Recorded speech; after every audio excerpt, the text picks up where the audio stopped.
Shalom friends, and welcome back to Jerusalem and to Hebrew Gems. I'm Reuven Doron on behalf of Sar-El Academy, Tours and Conferences. A pleasure to spend a little time together with you. And this being the holiday season here in Israel, during the fall of the year, our Hebrew Gems series is about the feasts of the Lord. And as we've learned in the last segment, the moeds of the Lord, the appointed times, times of destiny, times to see God better maybe than other times, at that unique appointment with the living God. There are 7 feasts of the Lord, but interestingly enough, the list that we find in Leviticus in chapter 23 starts with a weekly feast, the Shabbat. And the Word of God says this, that for 6 days you shall work, and the work shall be done, but the 7th day is a Sabbath of solemn rest, a holy convocation. You shall do no work on it. It is the Sabbath of the Lord in all your dwellings.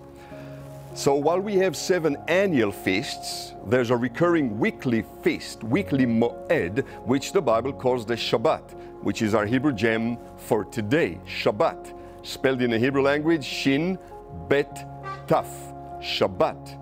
Derivative of the word which means to sit down, which means to strike, to stop from work, from any sweat, any hard labor.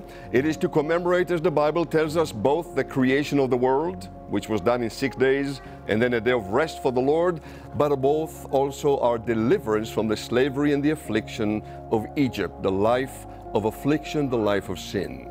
And so the Shabbat, the first moed, the first feast, as you would, the Queen Shabbat, as the Jewish rabbis would call her, it is a weekly observance of rest and peace. A little insight into the kingdom of heaven in your life today. And this is your Hebrew gem for today. We'll talk again tomorrow.